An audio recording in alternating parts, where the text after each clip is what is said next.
One of the most discussed topics in the ad tech industry is programmatic advertising. However, very few people understand what it actually is and where it stands in the industry. So here we are with Apurv, our programmatic media manager, answering the top 5 questions about programmatic advertising. Hello, my name is Apurv Kumar. I've been working as a programmatic media manager in GreedyGame, and my total work ex is 4 years in the ad tech industry.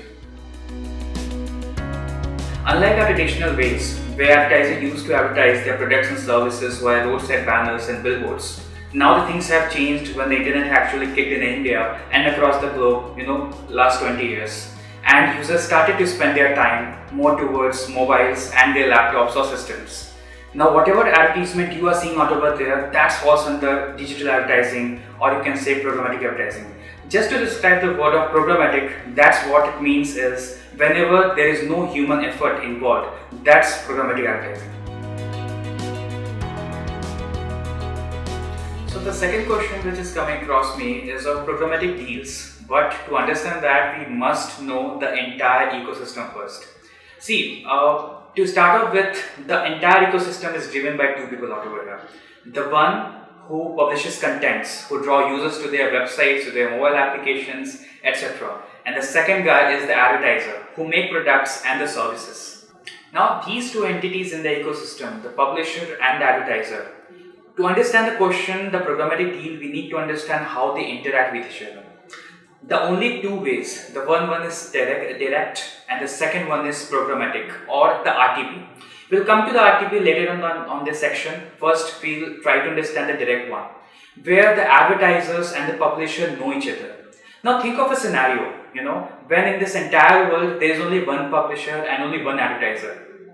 They know each other, their job is sorted. I want to advertise on a website or mobile application, and the publisher is equally happy. Now think of a scenario later on 5 years. Now there are multiple advertisers coming into the industry. Now there are multiple publishers are coming into the industry. Now the complexity will increase, but still with that minimal number, things are possible and smooth. Now think of a scenario after 5 years down the line. Now this advertisers numbers increases to thousands or even lakhs, which eventually is the current number. And the same goes with the publisher. Now the complexity starts to arise right from here. In order to solve this, the industry has actually come across with a proper solution which is called real-time bidding. So out of the 4 deals we have, the first one is programmatic guaranteed, the second one is preferred, third one is PMPs, which is known as private marketplaces, and the fourth one is RTP. Now think of it in a publisher's perspective, and that way we will be able to enjoy the entire 4 deals in a much better way.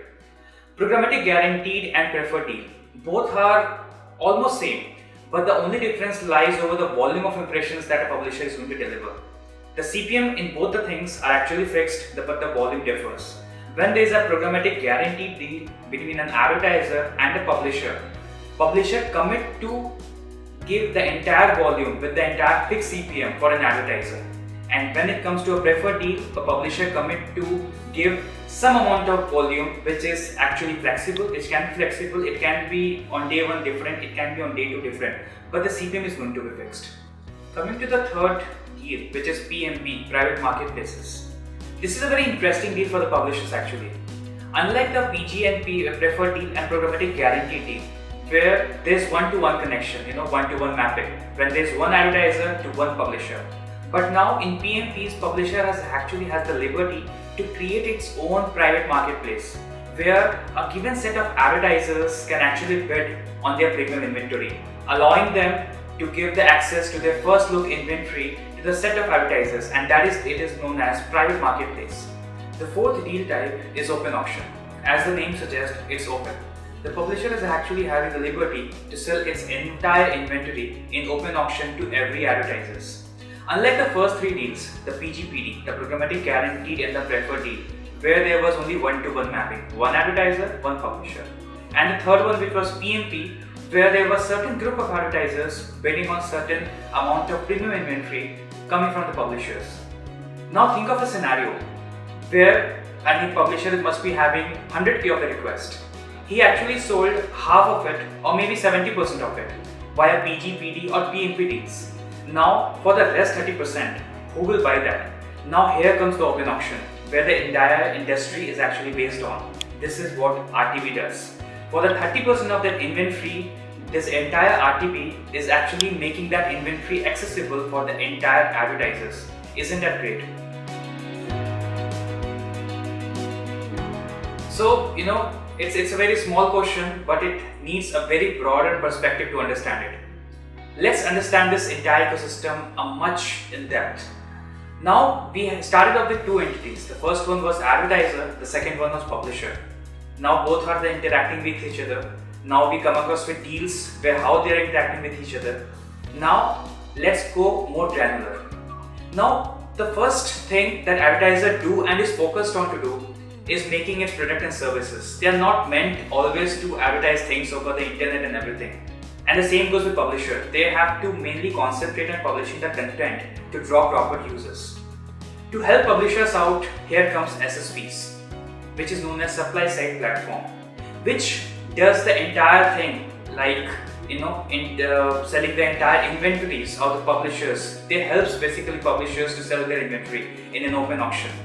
And similar to the advertisers, there is an entity called DSPs, which are demand side platform.